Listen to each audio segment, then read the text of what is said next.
So what about the other 1% of the UFO phenomenon? Has there ever been legitimate sightings? As promised, we're going to cover this 1% in a future episode, but I'll share with you something a wise man once shared with me. Before we should start focusing on dealing with problems outside our world, we should first focus on solving the problems within our world. And before you can start solving problems within your world, you first have to solve problems within yourself and within your surrounding environment of family and friends. So basically what I'm trying to say is that we have priorities that we need to focus on first and foremost so we can successfully build our lives and our minds. Now, it's no secret that the difference between what the government knows about UFOs and aliens and what is shared or released to the public is extremely enormous. And unfortunately, governments and several organizations on Earth are taking advantage of the UFO phenomenon to achieve worldly agendas. We see particle beams, huge ones, firing at things that are, you were saying 200,000 Gs. Yep. I mean, go over that. Well, because I think it's part of a test for if there are bad guys out there. Or maybe they're doing preparations for faction. We may be looking at more than one faction. Remember, these groups tend to fragment. They fractally fragment so that you have wars within wars within wars. You know, but why would NASA release that footage? Well, remember, you've got all the good guys in NASA, and then you've got a few who are not good guys. The good guys don't know that there's something to keep secret. Remember, the lie's different at every level. They believe the lies they've been told. So when you set up a structure, an institution, which is supposed to be open and above board, and is supposed to present live TV of the shuttle missions, they present live TV. Now, the controllers can't say, oh, well, you can broadcast this, but you can't broadcast that. Because the honest guys will then say, sure. Well, why can't we broadcast that? So people always say if this was happening, it would come out, and it is coming out. Well, I mean, I agree with you. When you've got the Catholic Church saying we need to love the aliens, they're our brothers, when you've got every major denomination saying it, when you've got all the movies, and you've got, in the 80s, huge programs at the Olympics with aliens landing, fake aliens, and you've got huge things the size of 3 football fields floating over Dallas and stuff all over the place.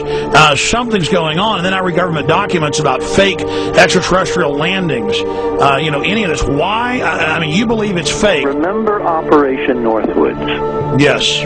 Okay. Or we can go to the, September 11th. Governments do huge, big things to sway populations at key nodal points in history. They love hoaxes. Yeah, well, it's manufactured history is what it is. We are building, all my UFO friends, I need to shake them because they're so, frankly, they're extremely naive, Alex. They really believe we're building toward disclosure. I believe we're building toward a mass, carefully manufactured, fake event where ETs, who are really humans, who are really part of this secret clique, who are probably Nazis, who have developed or perfected their technology from World War II, which is why you've got to get, Joseph on. They are going to basically fake out the world. And there's an incredible window on the Nazi black ops programs, the compartmentalized, incredible high-technology efforts that were being funded by the Nazi war machine, particularly toward the end of the war, in a desperate effort to win the war, and they fastened their hopes on several key technologies, some of which appear to be the control of gravity itself, which again is a separate piece of data from my work, which came at this from a hyperdimensional physics perspective. I mean, we know there's a lot of suppressed technology. 20 years after the B-2 bomber was already in service, they declassify it. So we have a lot of cases of that. We know there's a whole shadow government.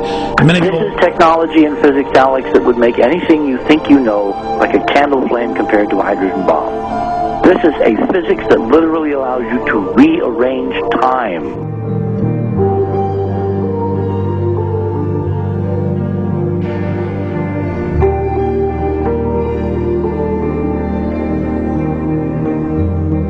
But I mean, imagine you've got all these compartments in these pyramids within pyramids of compartmentalization. That's why that's the New World Order symbol.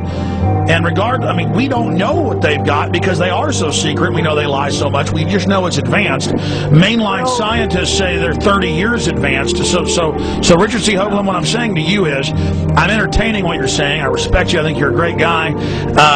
My only issue is, like you said, dealing with what we know they could be up to. The fact, Alex, we have done experiments. We have our own data. We have experiments now from the Soviet Union. 30, 40 years when the Iron Curtain came down, when glasnost finally prevailed, a huge amount of stuff was declassified from the KGB as well. And we now have put this data together. We not only know what the physics is, we know what it can do, we know what it's based on, we know how to make it work. We've seen in our own experiments ample evidence. We've seen experiments across the American landscape and even in Europe that vindicate various parts of this. And the latest thing I'm working on, it looks like von Braun himself was deeply involved in some of this early physics experimentation, but they're keeping all the good stuff for themselves. The reason is that if we got access to the good stuff, if we got access to the technologies, the energy, we wouldn't be worried about $4, $5 a gallon gas or $10 a gallon gas.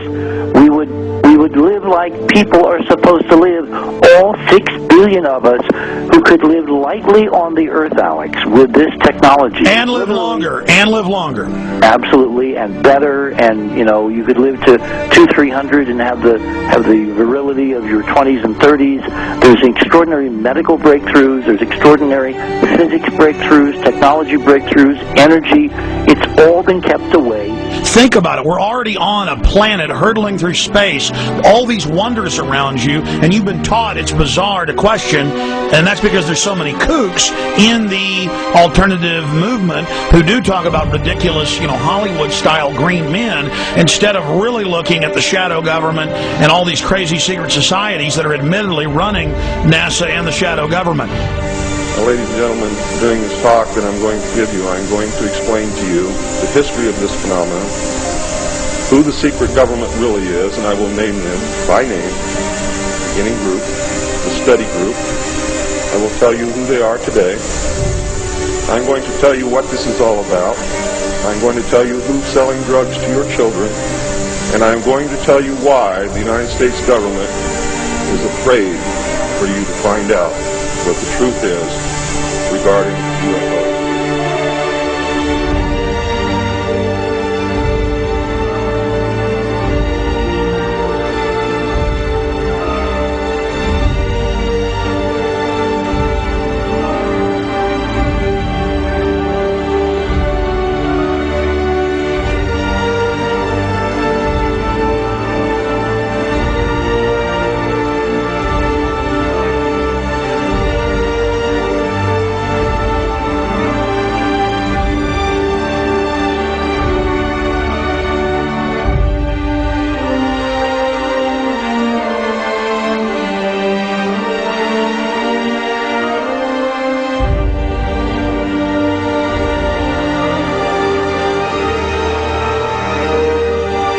And it turns out that even though she remembered that she'd been part of the team to debrief the astronauts, she couldn't remember a thing that they said.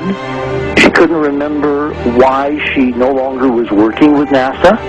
She couldn't remember. In other words, her memory lapses were enormous, and I don't think they were sane, because we now found the same pattern in all the flight crews. Because the awful truth, Alex, is they have been brainwashed. They have been mind controlled. They have had a technology, a very sophisticated technology, which took away the real missions that they experienced.